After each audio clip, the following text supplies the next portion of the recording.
I wasn't even supposed to go to Camp Claremont that summer.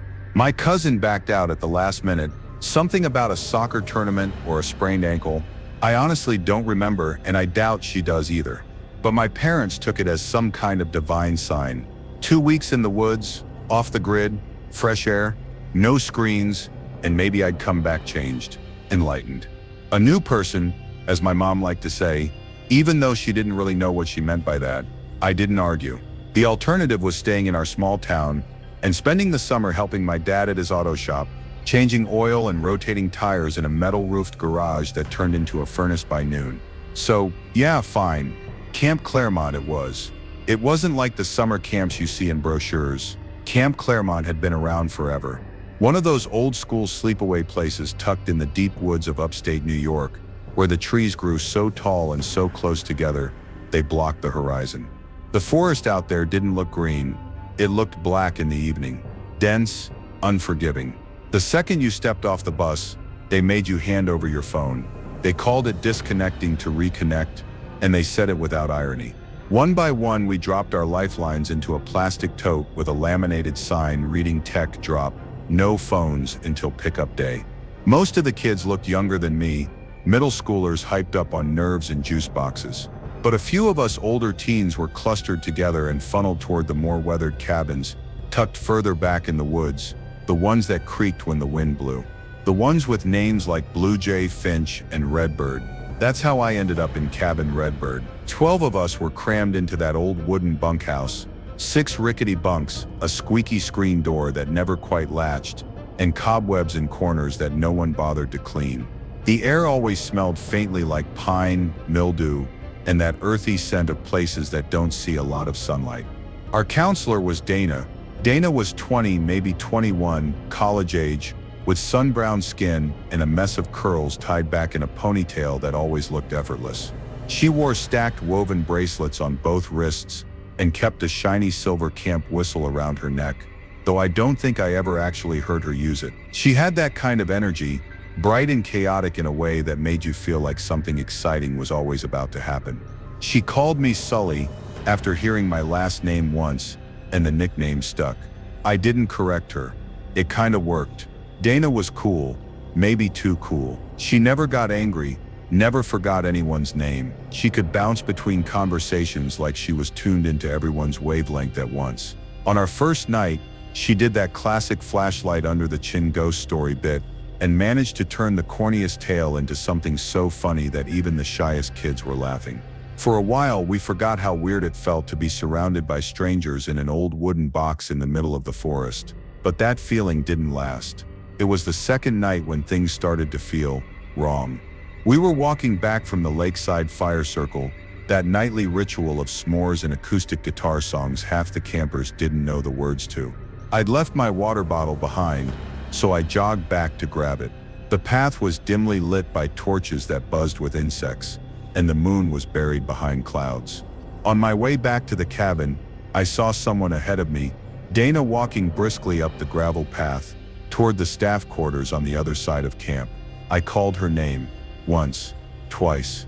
She didn't slow down, didn't even glance back. That was weird. Dana always responded. She was the type to yell your name across a field just to say hi.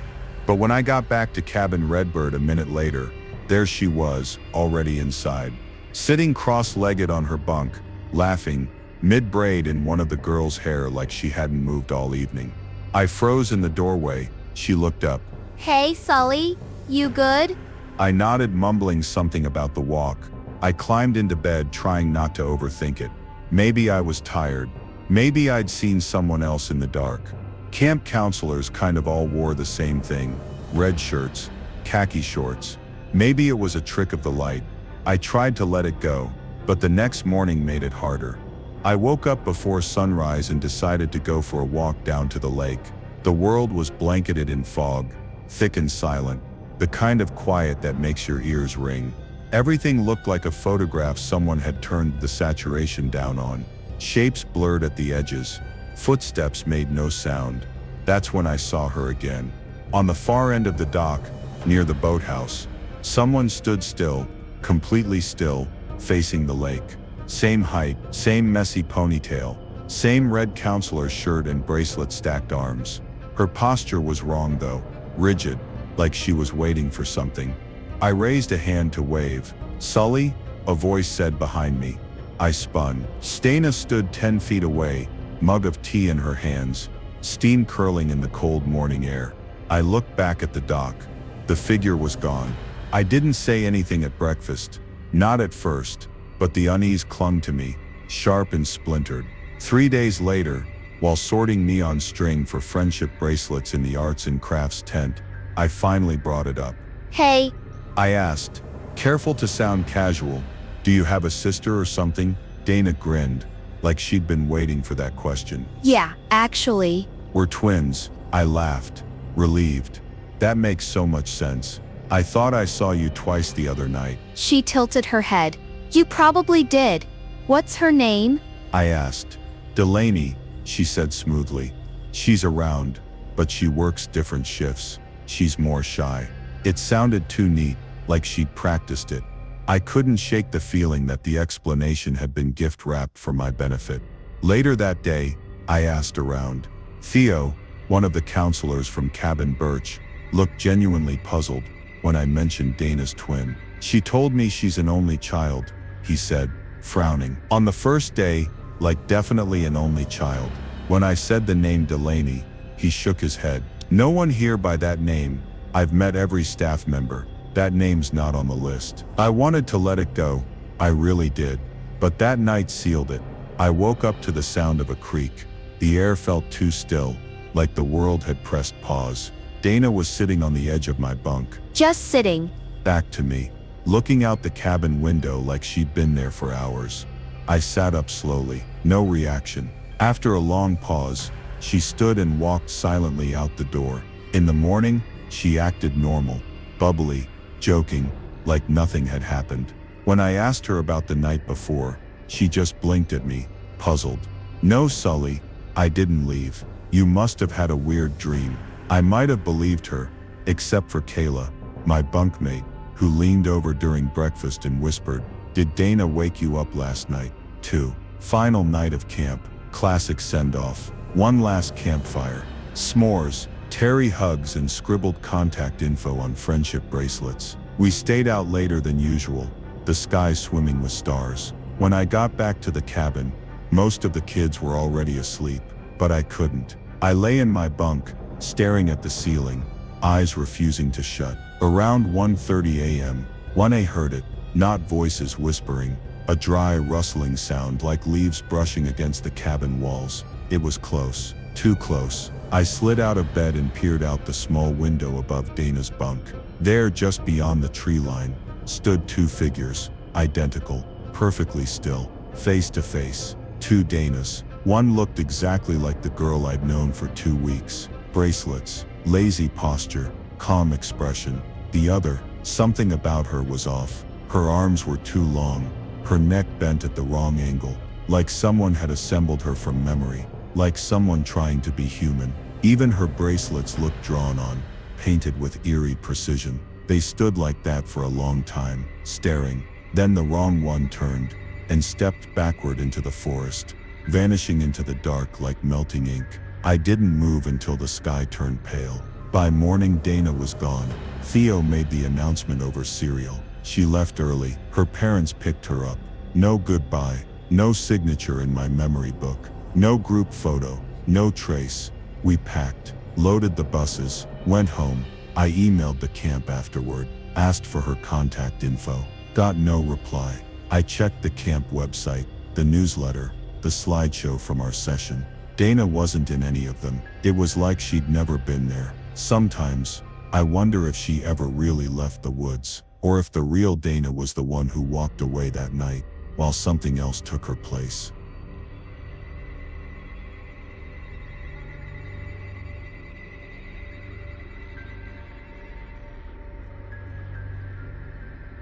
I was 12 when I went to Camp Echo Pines.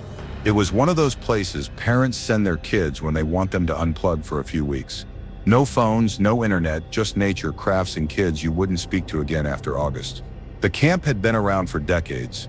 The cabins creaked like they were built during the Great Depression. The mess hall served lukewarm food with military-grade enthusiasm, and the lake was clean in that murky way that made you question every ripple. I wasn't scared going in, but I was a nervous kid by default. New places made me jittery. So did adults who acted too nice. That's probably why I didn't trust Nurse Lacey right away. She was maybe in her late 20s, friendly enough, with her red hair always tied up in a clip and freckles that made her look younger. But she smiled too much in a stiff way, like she'd learned it from a manual, and she never blinked enough. Everyone liked her though. She kept popsicles in the freezer for kids with sore throats. She knew how to remove splinters without hurting you. And her cabin, the infirmary, was the only place on campgrounds with air conditioning. The first week passed like any other camp. I got sunburned, lost my toothbrush, and nearly drowned trying to impress a girl named Mel on the canoe trip. Normal stuff.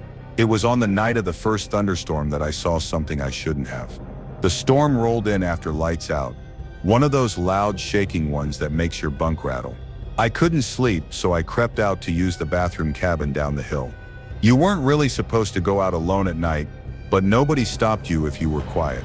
I was halfway back to my cabin when I saw the light on in the infirmary. It wasn't unusual for Nurse Lacey to be up. Sometimes homesick kids spent the night in there. But the front door was open, and I saw something that made me stop cold. She wasn't alone.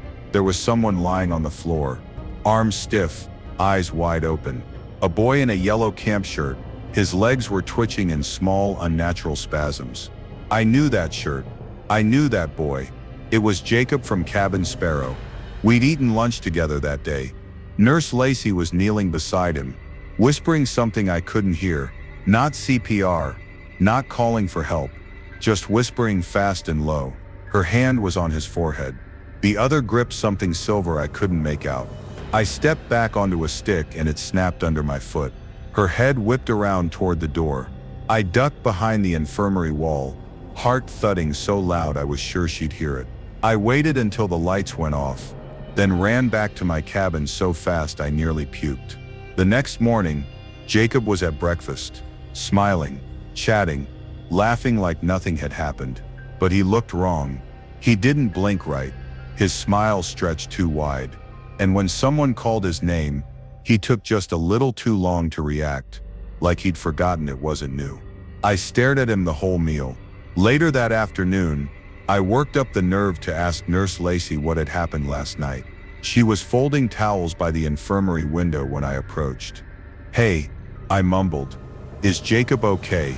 She paused, turned slowly. "Jacob," she said, tilting her head. "He's perfectly fine. Why would you ask that?" I hesitated. "I saw him last night, on the floor." She smiled again. That same plastic smile. "That's not something you should talk about." I didn't know what to say. She crouched a little to meet my eye, and added, "Sometimes kids wander at night. You shouldn't. It's easy to get confused in the dark." Then she leaned in and whispered, "Don't tell anyone what you saw. You could scare the other campers." I nodded. I didn't know what else to do. The rest of camp blurred into a haze of too sweet bug juice and sticky afternoons. But after that night, I started noticing more things. 3 other kids got sick and spent the night in the infirmary. Each of them came back, different, quieter, stiffer, like they were just barely themselves. One girl, Ellie, had a bandage on her temple for the rest of the week. When I asked her what happened, she said, "I fell," then blinked like she was trying to remember if that was the right answer. I watched Nurse Lacey constantly. She didn't seem tired or stressed. She still gave out popsicles, still smiled too big. But she was always watching the woods behind the infirmary when she thought no one noticed, like she was waiting for something. On the last day of camp, they took a big group photo. I stood next to Jacob. His hand was cold when it brushed mine. I looked up at him and said, "Hey, do you remember the storm?" He just smiled, didn't answer. Nurse Lacey was standing in the background, watching us through the mess hall window. When I got home, I told my parents I had a great time. I didn't talk about what I saw for years. But recently, I looked up Camp Echo Pines on a whim. There are no recent reviews, no working website. The Facebook page hasn't been updated since the summer I was there. And when I tried searching for staff records, there was no mention of a nurse Lacey. No photos, no credentials, no last name, like she never existed.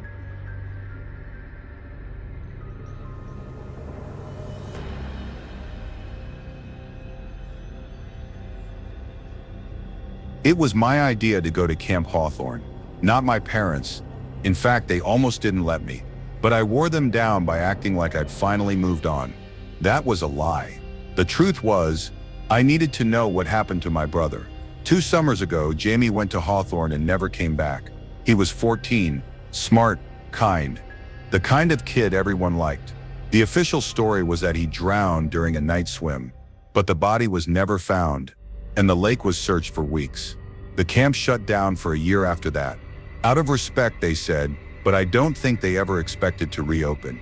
And yet this summer they did. New flyers, same counselors, same lake. So I signed up. I used Jamie's old sleeping bag. I brought the flashlight he left behind.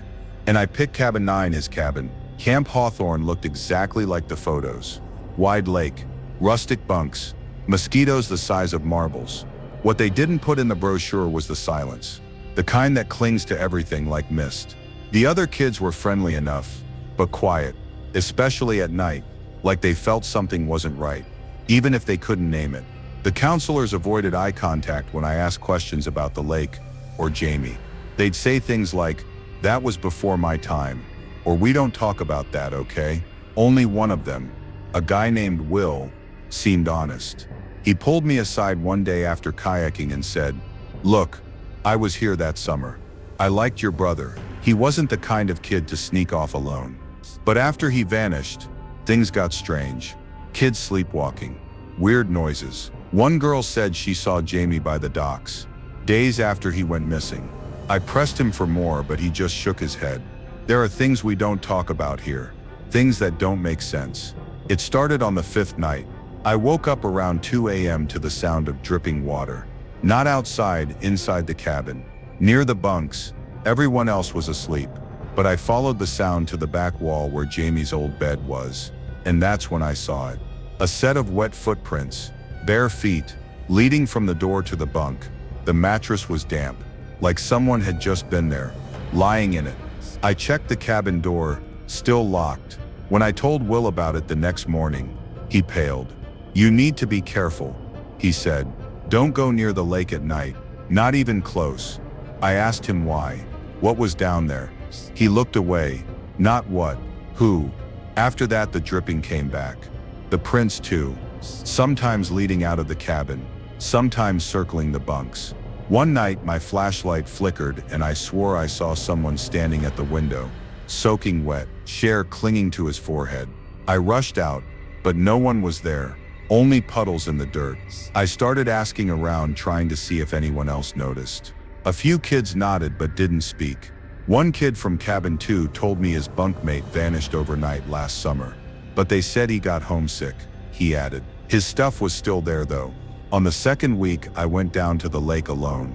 Not smart, I know, but I needed to know the truth. I sat by the dock, flashlight off, and waited. Around 2:30 a.m., the water shifted.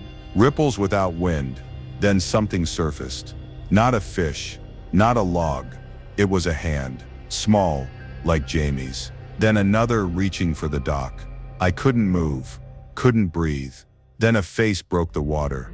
It looked like him, exactly like him, but his eyes were wrong. Dark, glazed, like something looking through me, instead of at me. They say the lake keeps things, memories, people, but it gives them back wrong. That was the last time I saw Will. He didn't show up for roll call the next day. They said he'd left early, family emergency, but his stuff was still in his cabin. Camp ended without answers. No final scare, no dramatic reveal, just silence and wet footprints that no one else would talk about. When my parents picked me up, I didn't tell them the truth, but I kept something. That last night, I found a bracelet in my bunk. It was the one I made Jamie before he left for camp. He used to wear it every day. It was soaking wet, and it smelled like the lake.